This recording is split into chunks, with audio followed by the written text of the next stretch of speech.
Kita di fikih sholat karena ini memang yang paling dasar yang harus dikuasai oleh setiap muslim supaya manfaatnya kembali kepada kita.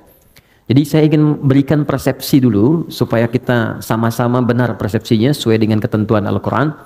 Allah menyampaikan semua ibadah yang saya perintahkan itu sesungguhnya manfaatnya kembali kepada kita yang menunaikan, bukan kepada Allah. Jadi even Allah memerintahkan kita sholat pun, Allah nggak butuh dengan sholat kita. Semoga langit dan bumi tidak menunaikan sholat, tidak akan pernah menurunkan status Allah sebagai Tuhan. Tetap Allah Tuhan. Tapi ternyata kata Allah, kita yang butuh dengan sholat itu. Karena saat kita menunaikan sholat dengan sempurna, maka semua manfaat sholat kembali kepada diri kita. Apakah itu sifatnya ketenangan? Orang sholat pasti akan cenderung jiwanya lebih tenang kata Allah. Quran surah ke-20 ayat ke-14 digabungkan dengan Quran surah ke-13 ayat 28. Orang sholat dijamin oleh Allah hidupnya lebih bahagia. Quran surah ke-23 ayat 1 sampai dengan 2. Orang sholat dijamin oleh Allah doanya cepat terkabul. Anda dekat dengan orang tua memberikan apa yang kita minta. Anda dekat dengan pimpinan di kantor, maka akses pekerjaan dimudahkan. Anda dekat dengan Allah, logika yang sama. Apa yang tidak ada batas bagi Allah? Apa yang mustahil bagi Allah? Maka orang yang sholat, apapun yang dia minta, selama panjang benar sholatnya, maka Allah akan cepat mengabulkan apa yang dia minta. Itu ada di Quran surah ketiga ayat 38 sampai 39. Bahkan nanti ada orang yang sering menyebut Allah dan dia sering disebut Allah.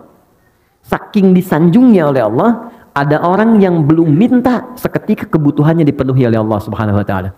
Itu di Quran surah kedua ayat 152. Fadhkuruni adzkurkum. Zikir padaku, aku akan menyebutmu. Di antara makna zikir itu salat. Quran surah ke-20 ayat ke-14. Orang salat pasti baik. Karena itu Nabi mewasiatkan pada setiap orang tua supaya anak itu dari kecil dididik salat. Nah, ini sering saya tekankan pada pendidikan sekarang nih. Ya, ada teman-teman yang buka TK, SD dan sebagainya. Ini kadang tangganya melompat lebih jauh. Ya, tangga kedua belum selesai, sudah naik ke tangga kelima. Anak TK sekarang fikih sholat belum selesai, fikih haji udah manasik gitu. Ini untuk sinergi aja gitu ya. Baik, jadi kenapa Nabi minta ajarkan anakmu dari sejak kecil sholat? Karena rahasia sholat selanjutnya akan membentuk pribadi baik. Itu rahasianya di Quran surah ke-29 ayat ke-45. Inna sholata tanha anil fahsya'i wal munkar. Sungguh solat yang ditunaikan dengan benar akan menjauhkan pelakunya dari dua sumber keburukan. Satu fahsya, dua munkar. Tidak ada yang ketiga. Jadi prinsipnya semua orang yang solat pasti mendapatkan manfaat-manfaat terbaik dalam hidup. Tapi pertanyaannya, mohon izin, maaf sekali lagi, kenapa kita melihat orang solat bahkan tidak mendapatkan satu di antara apa yang disampaikan tadi? Quran mengatakan orang solat pasti baik. Tapi kenapa sekarang ada orang solat berbuat yang tidak baik? Fahsya dikerjakan. Fahsya itu kan termasuk pornografi, porno aksi, LGBT, kata-kata jorok, kata-kata kotor, itu fahsya. Betapa banyak sekarang orang berkata yang kotor, menonton yang tidak baik, tapi juga sholat. Kan unik gitu. Mungkar itu jelas, semua yang diingkari hati. Sumbernya nafsu perut dan akal. Mencuri mungkar, membunuh mungkar, merampok mungkar, berselisih mungkar. Ini yang paling aneh, dalam hal sholat ada yang berselisih. Cuman gara-gara satu bismillahnya dikencangkan, yang satu sir, bisa jadi nggak temenan gitu.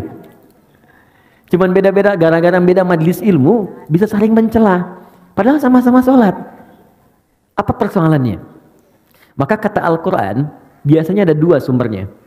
Satu, kebanyakan orang sholat kurang khusyuk atau bahkan tidak khusyuk dalam sholatnya. Itu di Quran surah kedua, ayat ke-45 sampai 46. Dan yang kedua, ini persoalan klasiknya, maaf, kata Al-Quran boleh jadi orang sholat itu tidak paham, tidak mengerti apa yang ia kerjakan dan ia baca dalam sholatnya. Jadi ruku tapi nggak ngerti yang dilakukan. Sujud nggak paham yang dibacakan. Ya bagaimana kita bisa khusyuk kalau kita nggak menikmati apa yang kita lakukan? Anda bekerja tapi tidak paham yang dikerjakan, kan nggak akan maksimal pekerjaan.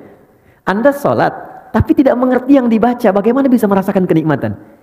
Ada orang dulu baru takbir, saking nikmatnya dalam takbirnya, itu sakit di kakinya nggak kerasa.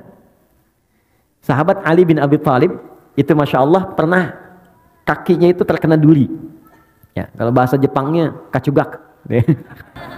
kena duri kecil gitu.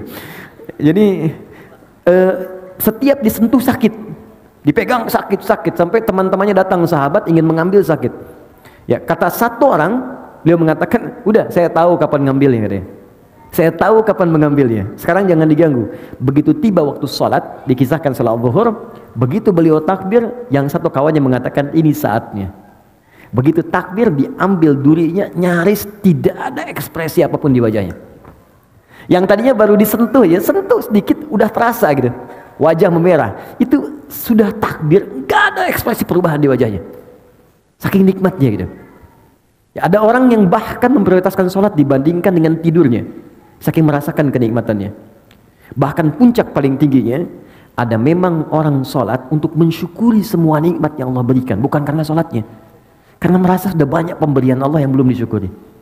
Nah, karena itu teman-teman, bagaimana mendapatkan semua kenikmatan itu? Maka Allah jelaskan keterangannya di Al-Quran, Nabi berikan detailnya dalam penjelasan sunnah beliau.